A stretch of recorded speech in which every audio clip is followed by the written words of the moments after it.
I don't 3:30. mind this. This is great. We're gonna call this meeting to order. I would ask at this time if there are Carrie any. for Terry or Terry? Just secretary, yeah. Okay, you, I didn't even notice Melissa in the corner of my eye. you can fill in. No? Okay. Aaron can step in as our interim CAO. Okay, He's just. I got a short sleeve shirt too. he'll be in a minute. Over and say, Is this being recorded? Yeah, it's all good. Okay, very good. All right, so I guess we'll have that whole conversation included. I can edit that. wait, it'll be recorded. Okay, any additions to the agenda? Okay, and as for approval of the agenda as presented. Moved. Okay, moved by Councillor Coyne, Second. seconded by Councillor McDougall. All those in favor, please signify by saying aye. Aye. Contrary minded, agenda is approved. Municipal Capital Growth Program, and now we wait. Yeah. Perfect. So there are, I guess just to start Terry off, there are a couple of priorities that we can consider under this particular funding stream. And Terry is going to let us know what those three priority areas are that we could consider. And then as a council, we will give them some feedback on those areas. Over to you, Terry. Okay. I'm gonna actually, Jason put the slides together. We've been working on the Municipal Capital Growth Program options for some time. And as even Friday morning, we had a meeting with the consultant to look at at a few other options that we were looking at. So I'm gonna ask Jason to come up actually. Yeah, sure. And actually maybe sit, yeah, I don't think we need a microphone there. Yeah, we'll catch your voice. Is this all right? Yeah. I apologize, I should have brought my glasses. I'll go through without my slides. So just to give a little background of the Municipal Capital Growth Program, it's a one-time program offered by the province through the Department of Municipal Affairs to help municipalities addressing infrastructure needs. It's a $32 million total investment that is to allocated to as best they can to the projects that meet the intention of the program. It's a fairly tight application deadline window, so that they want to have applications received by midnight on December the 13th. And the funding arrangement is 50-50, similar to the PCAP program that we've been able to utilize in the past. Eligible costs include engineering services, project management, construction inspection, admin, costs of construction and equipment, according to the plans and specs. We were told that each application must have a construction piece to it. So with PCAP, which is a similarly arranged program, it can be tailored more towards study and detailed engineering. You must show a construction piece with this work. And we recently just had clarification on if road reinstatement costs are eligible. The reply I got from Municipal Affairs was, if you have to upgrade varied utilities under an existing road, whether to replace those utilities or to upgrade capacity, the reinstatement of the road that you have to destruct in order to do that would be eligible. Costs associated with building new road infrastructure itself would not be applicable for this program. So we're still trying to work out a lot of the details on the costing that we received and how to break that out properly. So we tried to do that preliminarily today, but still a little more required around that.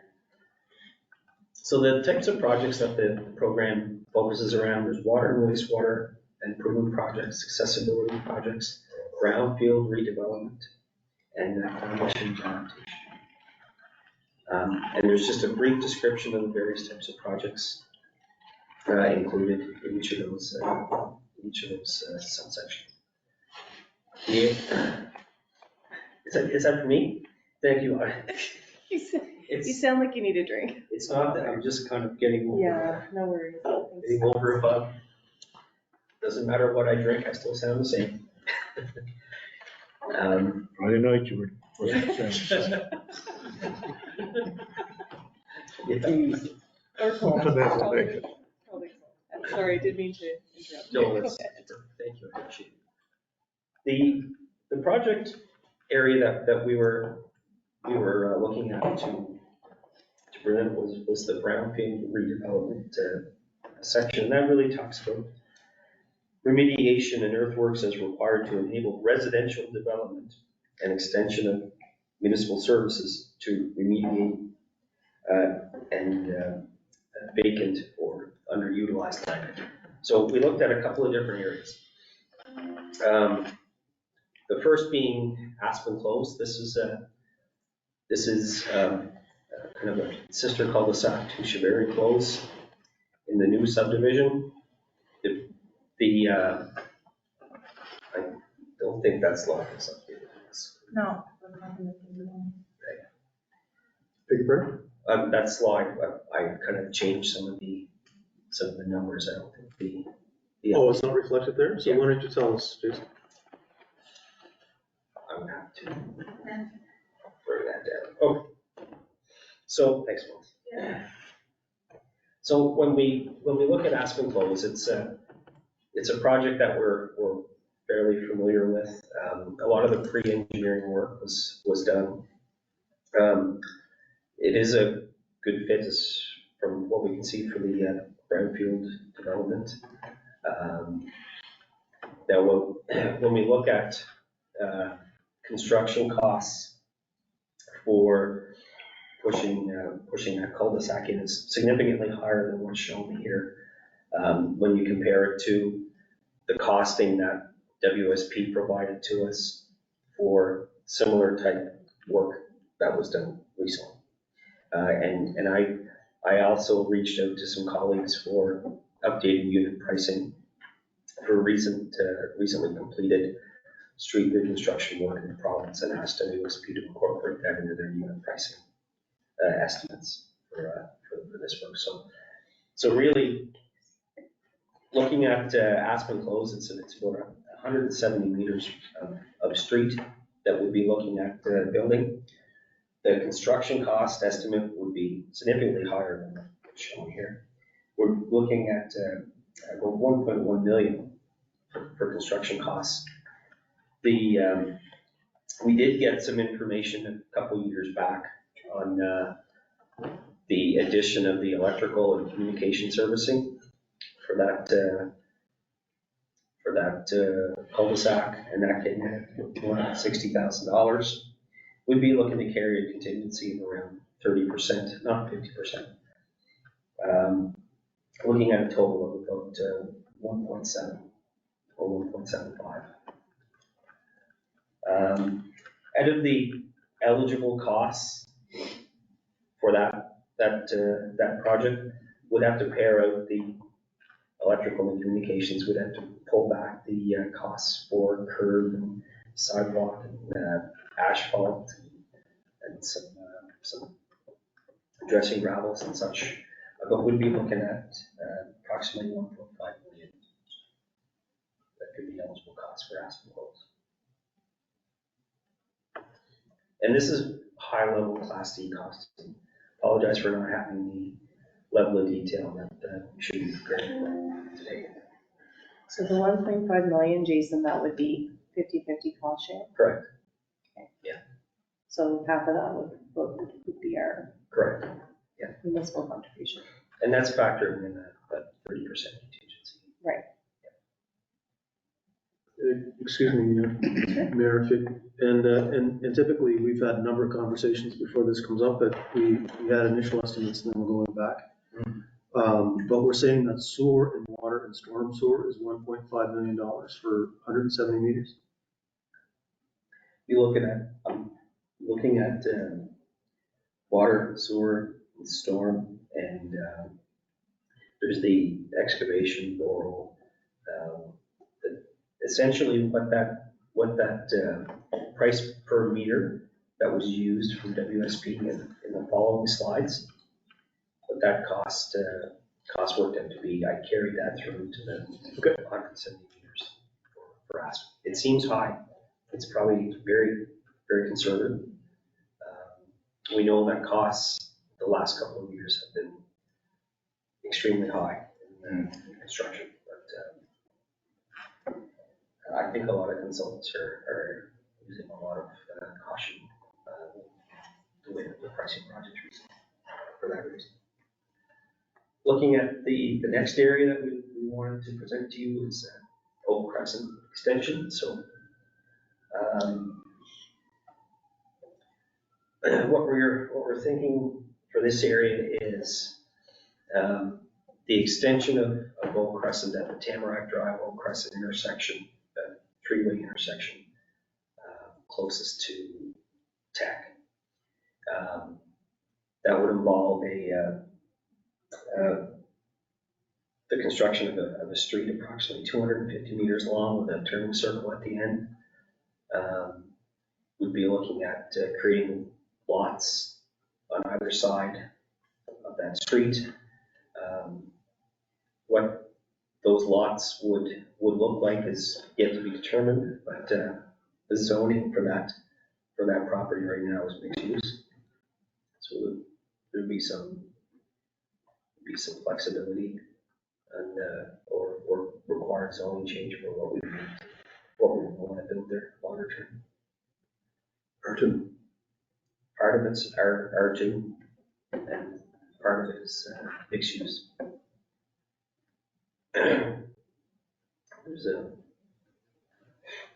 That's an area where we probably need to look at a small change. The area where the turning circle is, Terry, Is R2, yeah, and change it, yeah.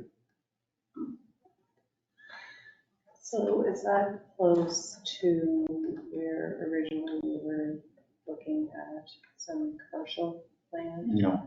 That's why it's R2. So where that cul-de-sac, the bulb of the So it's cul-de-sac, just on it's the just the bulb of the fringes, cul-de-sac. on It's the R2. fringes of where we originally were looking. Yeah, it's just the bulb of the cul-de-sac, which we haven't considered. Okay. Good point. so looking at the estimated construction costs for this work, 1.6 million. Contingency of 30% would be $480,000, not 50%.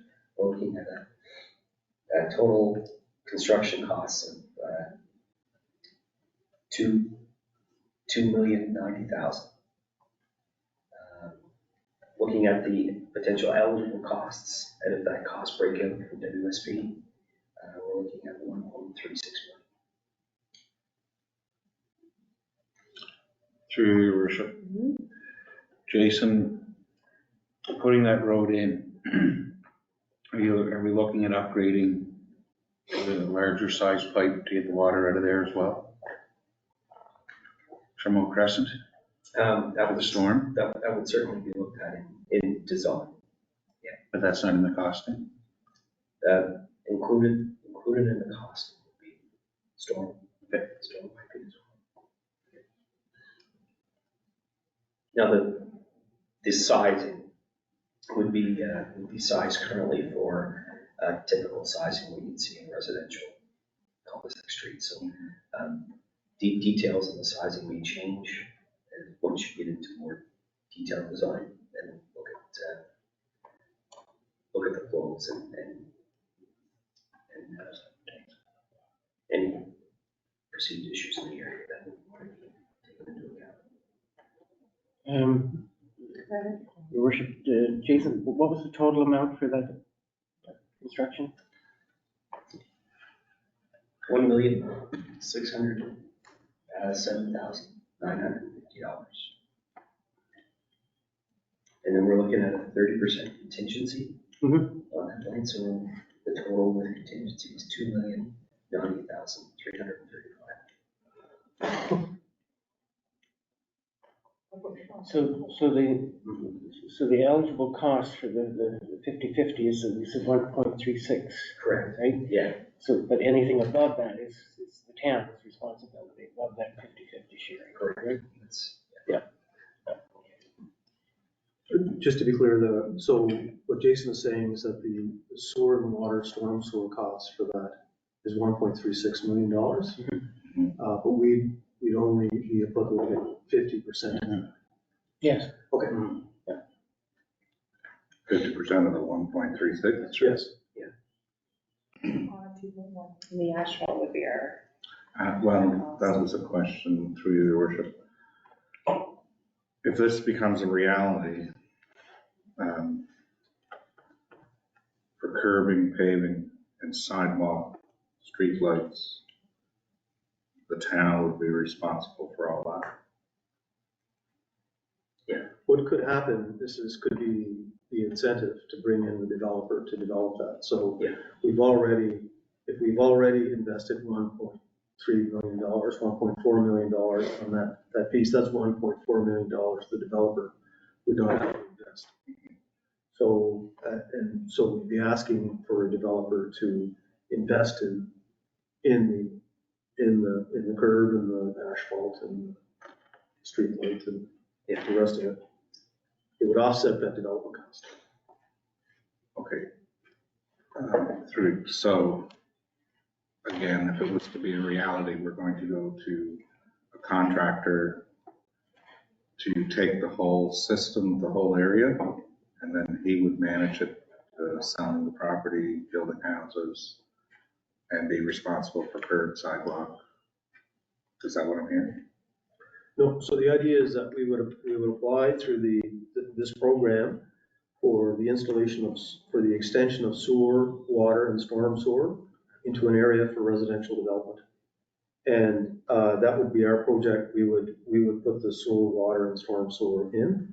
And so a contractor would come back and he'd be able to not have to invest that amount of money to be able to do that. That's the idea.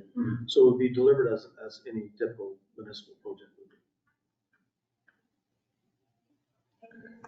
So is there a third priority area as well? so looking at the next area for consideration, we previously spoke about a development off Highway 4A. We last looked at this as an option for commercial development, which it still can, but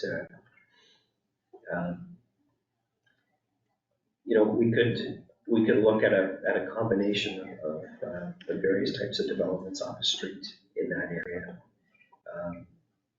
or mixed-use developments with commercial on the bottom, some residential ones. We see that in other areas as well. Initial layout for this previous arrangement we looked at was 150 meters of street with a turning circle at the end. Construction cost was 1.14 million. 30% contingency is 343,000, with a total cost of 1.49 million. Looking at the total eligible costs for this project, we'll be looking at slightly over $1 million.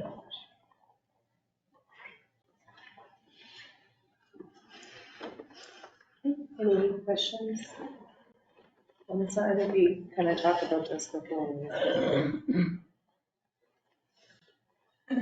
So that idea was where the last one was? Yes. Correct, yeah. And that's why the turning radius would be in Exactly. development and mixed use. The final area that we wanted to show, and we can go back and kind of talk through some details of some of these as well. Next slide. Oh, sorry. That's right. Pitt Street Extension is a project that we're all familiar with as well. So we've had plenty of interest of late to the adjacent property to the Civic Center here. Part of the redevelopment of that property is going to require extension of water and sewer to service whatever developments happen there.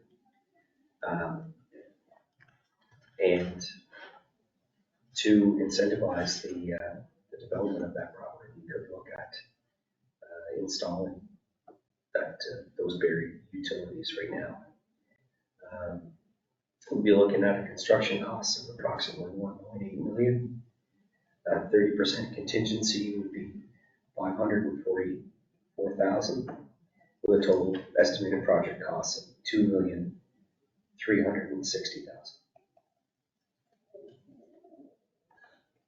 For about 300 meters worth of work. Now, we're looking at this project area because there is an existing street through that area. We may be able to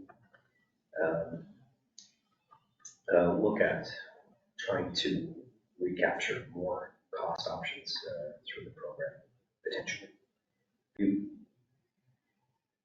We would have a pretty good argument to make that case.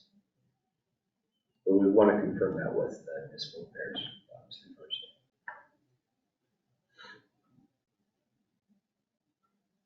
Any questions on this one? So I guess that gives us four different options. Not a question on this one specifically, but I do wonder why the option wasn't presented for out behind Tech, where we have water on one side already. We've had much discussion about wanting to bring water and sewer across that road. I know that we're trying other avenues, but I think this project might be suited very well for that project, where we have people interested in developing in that area already for housing. And we're not able to meet that demand right now in that area. Do you mean Tamarack extension where it goes to? From Tech down to where there's only water on one side, till you hit the housing development now coming from Tamarack.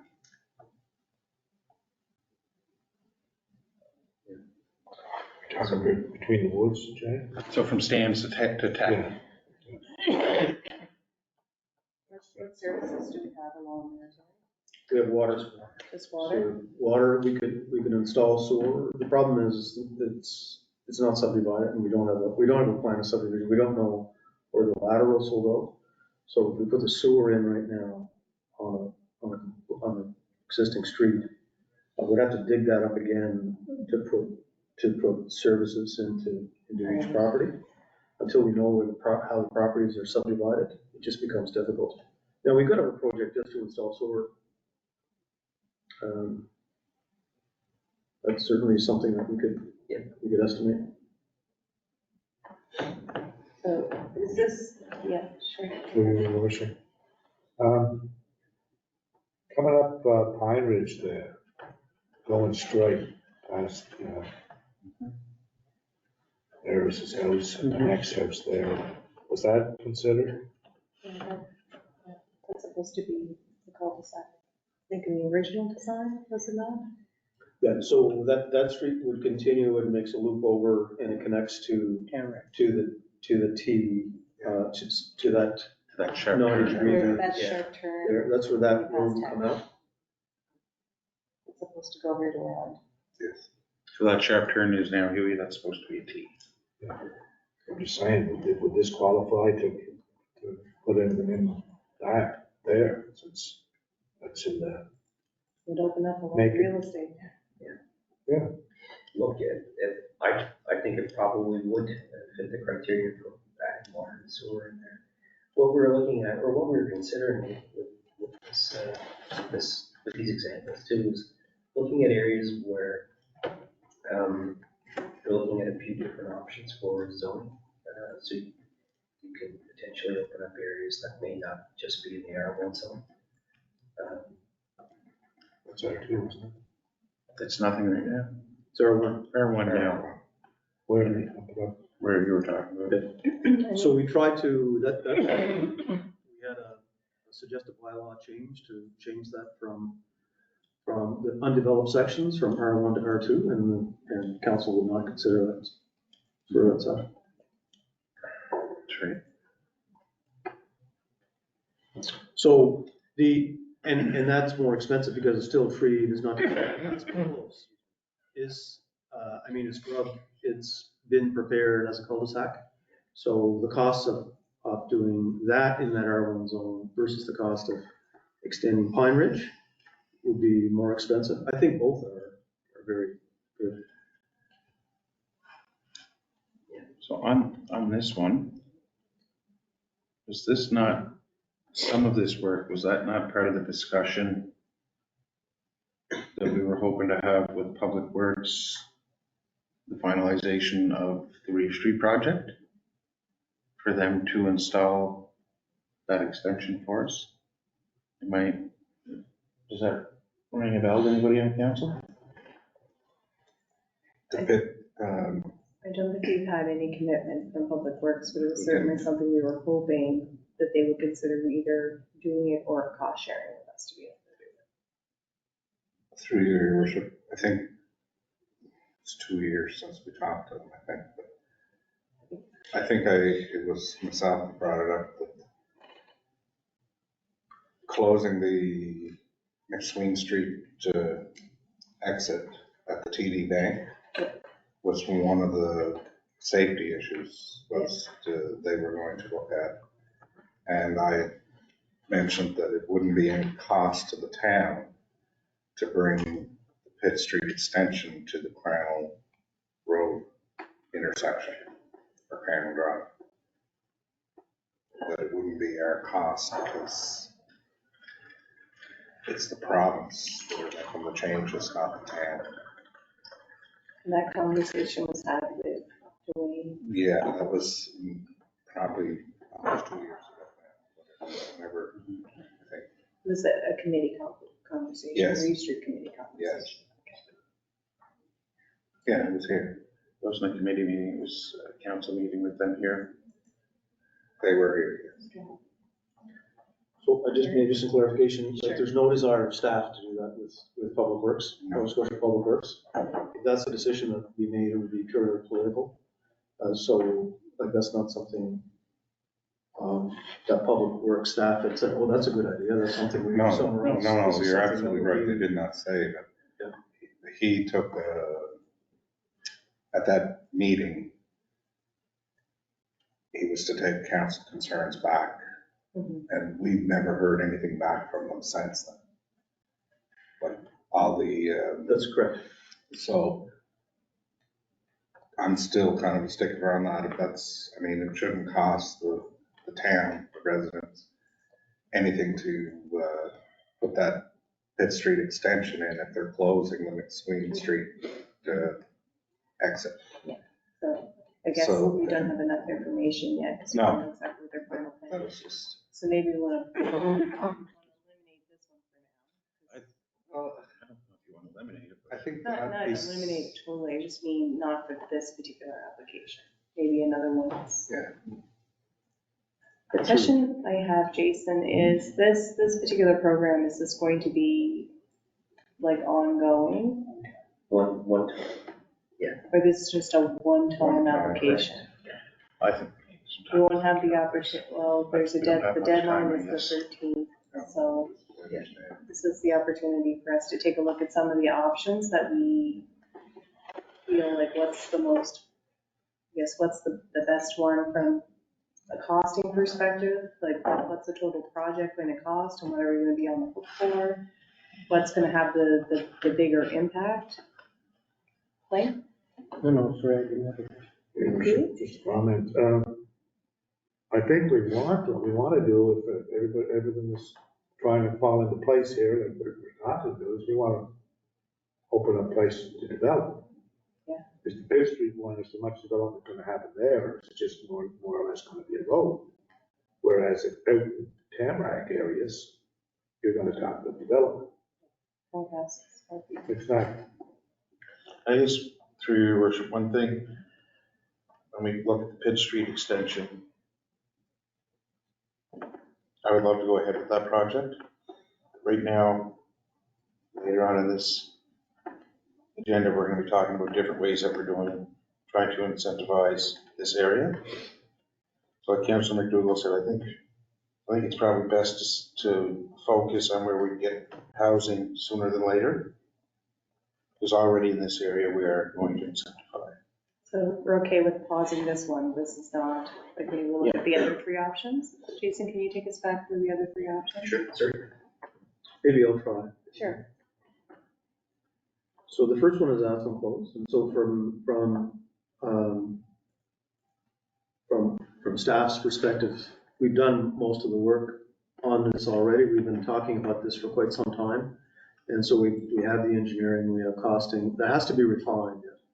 So I think our number in water and sewer might be a little bit off there, Jay. Probably, yep. So I think it's probably about $5,000, $5,400 per meter. Because this sewer and water cost was higher Right. than the other one, which was 250 meters. So again, we do have the engineering, we do have the support to be able to put this application forward within 2 weeks, or less than 2 weeks. The others we're gonna have to struggle with a little bit, but just again, what the province will share the cost in is sewer and water up there. And that sewer and water is for 170 meters of potential of road work to be built. The other advantage of this is it's already subdivided. So we can take sewer and water and we can put laterals in properties. So it's kind of ready to go. Is this the most ready of all three? It's the most ready, yeah. Okay. It doesn't mean that's the, you know, that's not the end all and be all. But from my perspective, it's a real consideration. So it's about $1 million for sewer and water, storm sewer, and laterals into properties, Jason? which we pay $500,000. Through your worship to Terry, am I correct in understanding that Aspen Close will be in R1? It's R1 now. Right. It's council's So- decision to change that. So I think, and I'm unusual for me, but I'll speak freely. Okay. I think we saw the shim sham of what happened here when we tried to go from an R1 to an R2 in that zone. Shim sham. A shim sham. And I'll call it as I see it. That being said, if we're gonna try to develop something, I think we need to look at an R2. I think there's gonna be more appetite for R2 housing. It's not as restrictive. Yeah. And we'll get a bigger bang for our buck. That's my 2 cents on it. So your worship, my comment would be, the three that we are considering would be the Oak Crescent that I'd be most in favor of. Extension of the Oak Crescent behind Tech.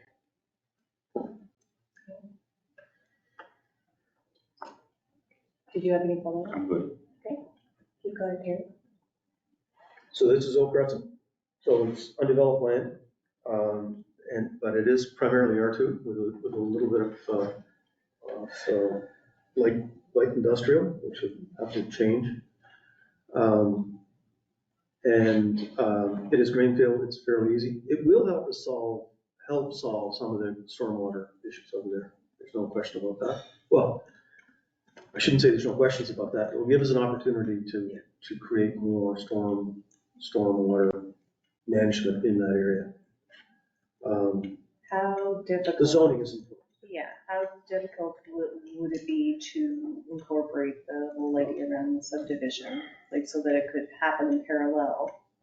So that, you know, we're bearing that in mind in terms of knowing where those critical, I guess, places would be pursued.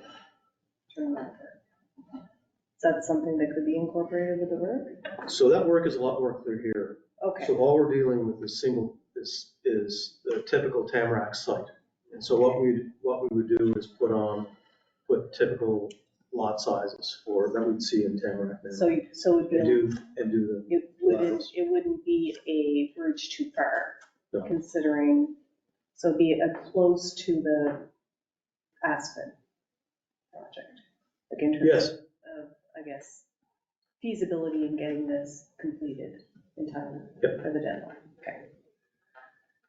And the other one, So we put this forward because, again, we've done the work for this, so I don't know how well this would be received. I mean, this is really this is a development for industrial development. Right. I think the province is really focused on housing. Mhm. I don't know how well they receive that. And I agree. pushing the sewer and water in there is a smaller part of this whole thing, so I don't know that we'd. I feel That's like the money well first spent. two, I think Aspen and Oak Crescent, I think are the two that are going to, I guess, meet the current council's priorities around housing. I think it's probably going to lead to a more successful application process as well. So we have these two, I guess, what's council's thoughts? Just to add one point, through the program, you can submit up to 2 applications, but you have to name your priority. Right. So if you choose to put in 2, then you have to prioritize one over the other. But which would mean that if, in the off chance that we do have both applications approved, then we would be on the hook for the other 50%. So what, I guess Never what's, pay later. I mean, would it, We don't have- I don't know, it would be a wonderful and also an awful problem to have all at the same time. Would give a major eye twitch to poor Aaron. Got both of them. So I guess we have Aspen, we have Oak Crescent. We'll start I with think, Matt, your we'll worship, go around. through you, I think both are, I think, would be good projects, but I think the decision that would be made through council is what we know or what we're told what's coming. And we did talk about being prepared.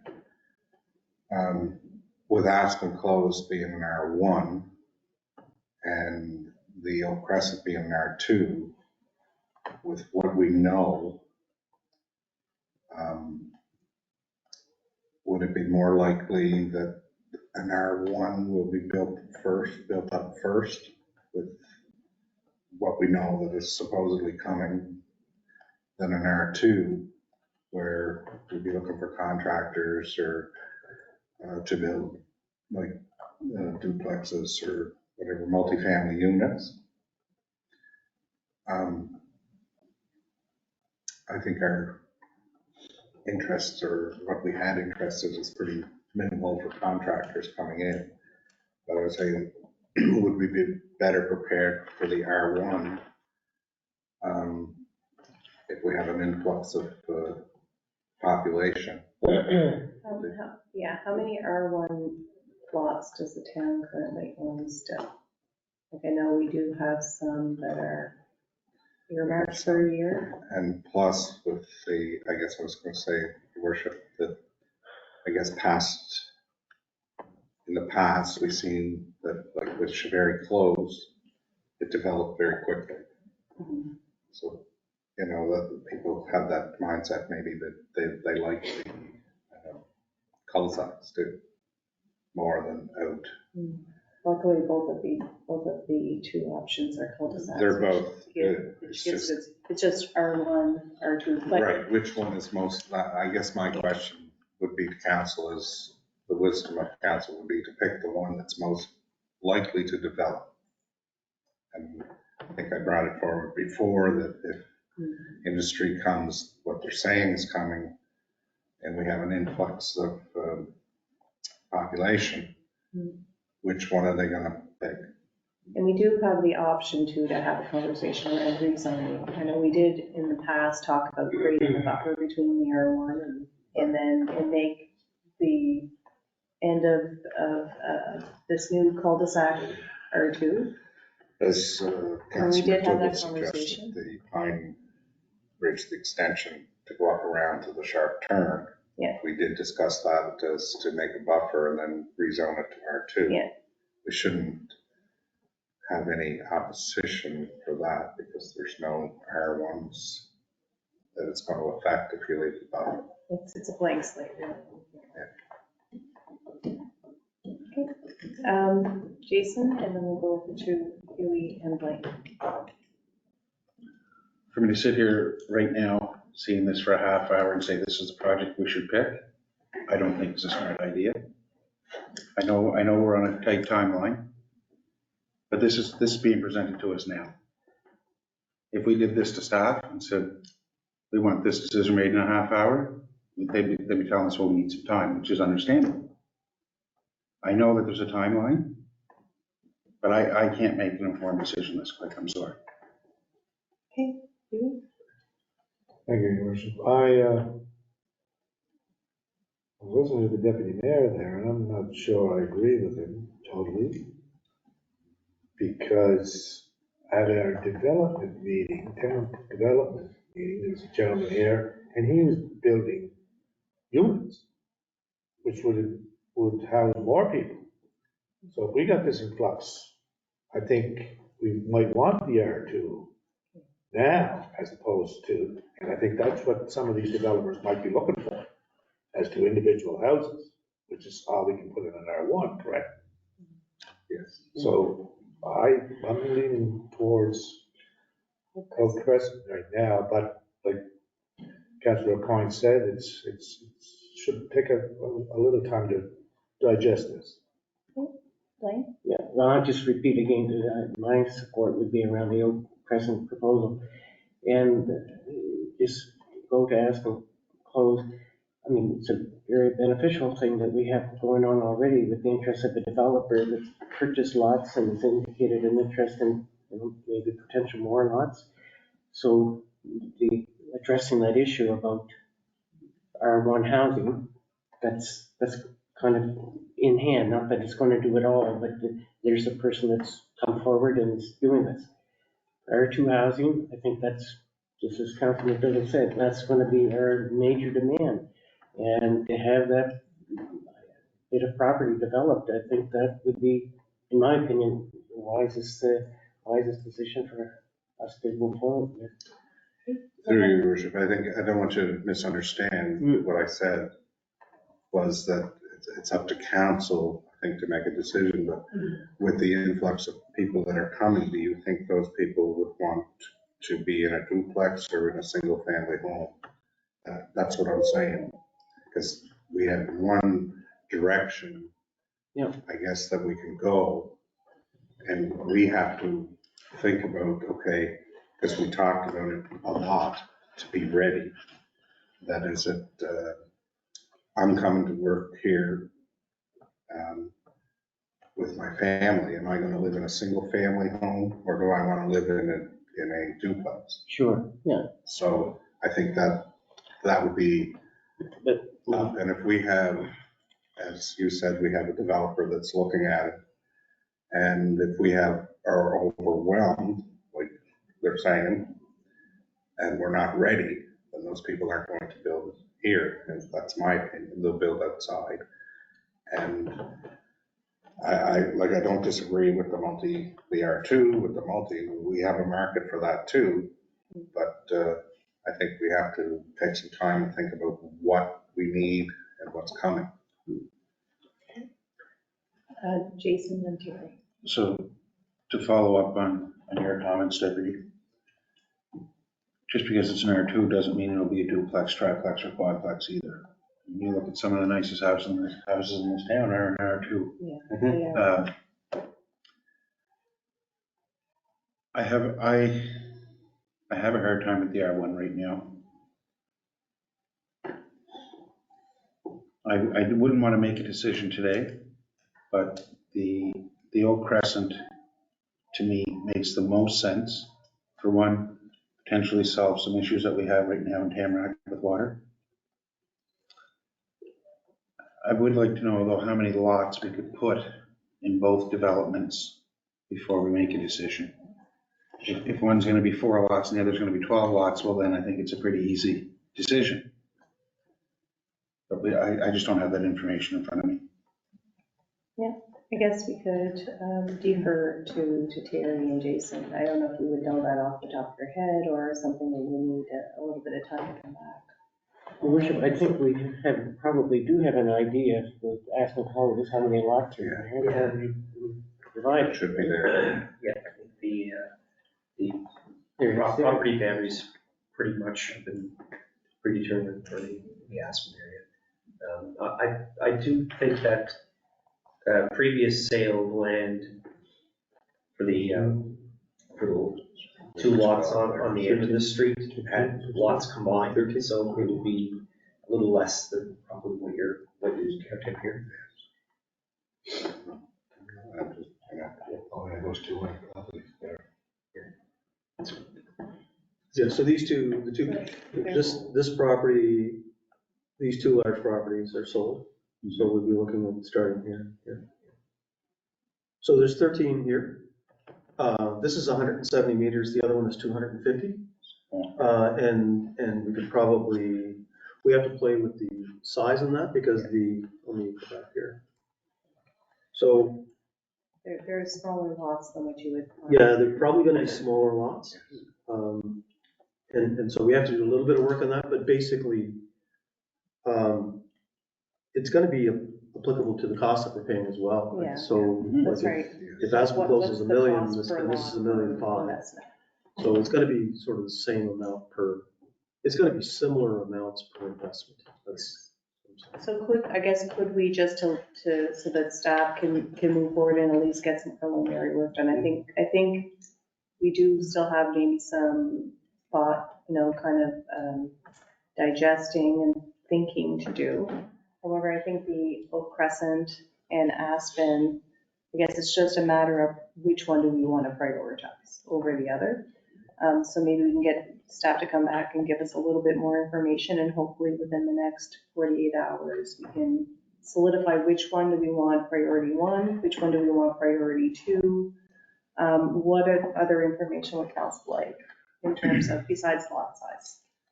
And so I was just gonna say, Jason said that we could apply for 2 with prioritizing 1. So I think, I was just gonna say what you just said there, if we have the both applications. Yeah. And then It's just a matter of. at the 11th hour, one.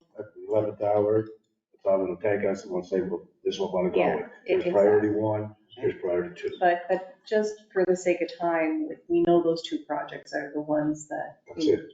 So we can give them those 2 projects. It's just a matter of which one do we want in the first place, which one do we want in second place. Through your worship, to Aaron. Aaron, if we were successful for both, can we do it? Through your worship, you would be using a significant percentage of your operating reserve, probably half of it. But Like, I'm assuming our costs would be, like, I didn't have the numbers, I didn't write them down, but kind of based on the numbers I'm hearing for both of them and the amounts we have to pull out and pay 100% ourselves, we're looking at a $2 million plus investment ourselves, right? Yeah, so that's about probably a bit over 50% of our operating reserve. And is that, There's 30 odd million dollars in the whole province. Yeah. So the odds of us getting 2 projects are pretty slim. no, but I'm just, You can always decline. I mean, it'd be a wonderful, like how many, I mean, honestly though, like, not every single municipality is gonna be in a position to be this far ahead to be even able to put an application forward.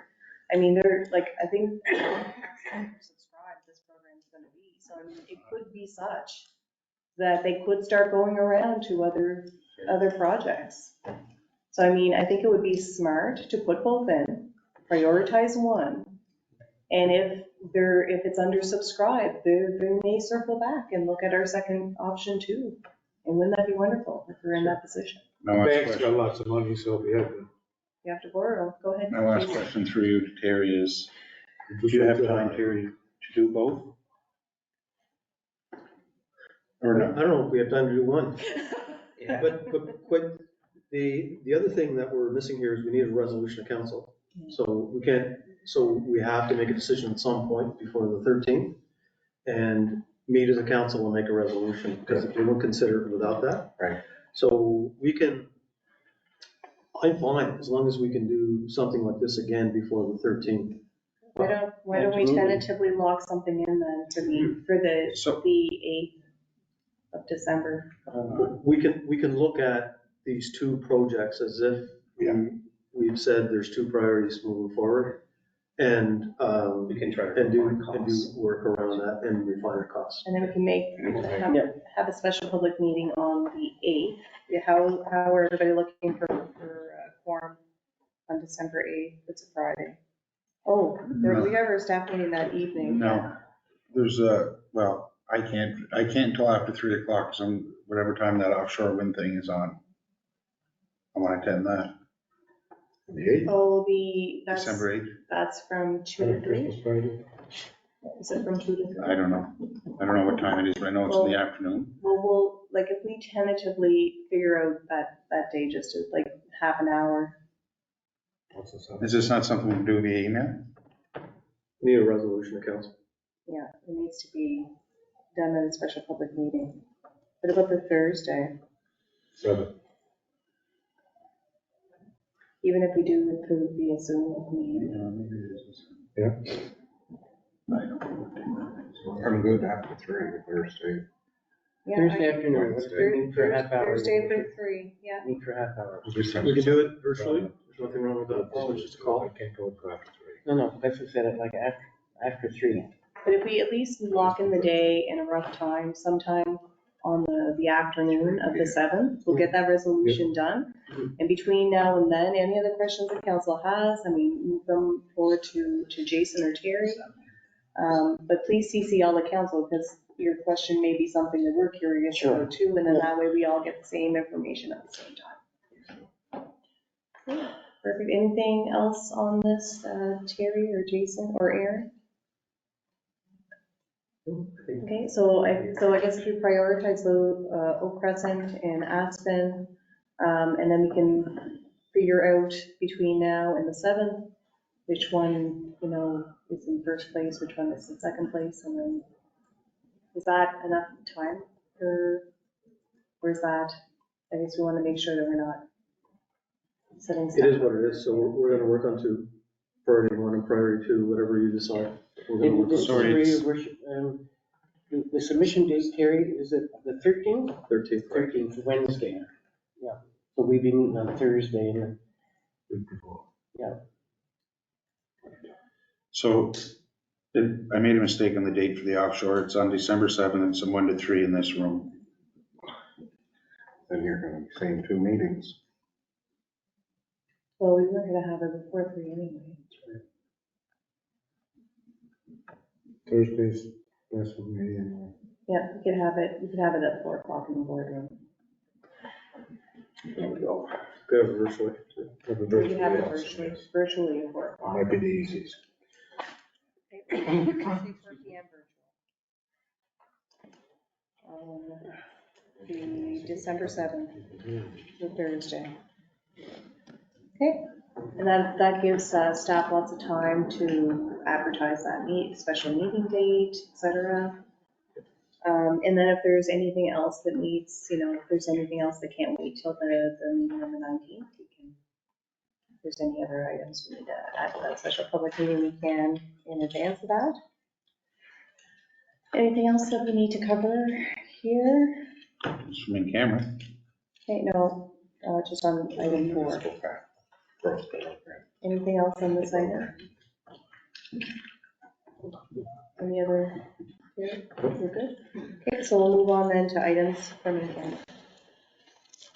So we have a motion for consideration from in camera that the town of Hawkesbury ratify the April 1st, 2022 to March 31st, 2007 QP Local 2434 collective agreement and extend the economic adjustment to council permanent full-time staff and permanent full-time seasonal staff hired after April 1st, 2022.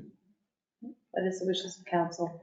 That should be hired before. Before. Yeah. Right. I'd move this motion with the amendment. I'll second it. Okay, thank you. Any discussion? Question. Okay, the question has been called. All those in favor, please signify by saying aye. Aye. Contrary minded? Motion is approved. Any other items coming from in camera? Waivers. Okay, we'll move on then to the development zone bylaw. I'll hand things over to you, Terry. Thank you. So we had originally talked about having first reading of the development zone bylaw. There's portions of the bylaw that we still have to complete. And we want to have we're want to have a good opportunity for the public consultation. So having that in December through our meetings becomes difficult as well. So what we'd like to do is do the first reading at our meeting of December 19th. And then we'll pick that date for the first reading is really just about picking the date for the public consultation. So that'll be done at that time. The public consultation will be in January. That would be the public consultation. It's a 3 weeks. It has to be more than 3 It's weeks. got to be advertised for a minimum of 2. Okay. So that means that it never really works with our dates because it has to go into the report for 2 weeks. And so it's always that So we're more than, Thursday kind of thing. yeah, we're more than likely to get more public feedback and consultation after the holidays anyway. But those are thoughts. That makes a lot of sense. Is everybody okay with that? Perfect, yes. Okay, anything else did you want? Well, if it is, when we put forward the presentation on the committee, we didn't really mention that there's 2 components. The main component is to create a tax incentive for developers and so for economic development. There's an administrative side of that. The administrative side of that is our planning strategy has to change to be able to do that. Mhm. So it has to be incorporated into the planning strategy. So I think Melissa has sent us all the changes that will have to be incorporated into the municipal planning strategy and municipal bylaw. So we've seen that. We would like for council to consider the terms of the bylaw before we do first reading. Once we set that in stone, once we have first reading, it's really kind of set in stone if we want to approve the bylaw. So just to be able to do that, I think would be helpful. And specifically around the term, the term that we want to consider. Is that something we could do potentially on the 7th? Yeah, sure, we could do that. We know we're coming together. If you wish, if that's the wish of council, that's fine. Yeah, and then that gives us some time to have those conversations Yep. prior to the first read. Sure. First reading, that way if we have to do some tweaking, we can have that conversation. That's fine. Yep. Okay, Would you? all right, we don't have any additions. I guess before we go to adjournment, is there anything else on that item? Okay. Jason, anything else from you as the chair? Okay.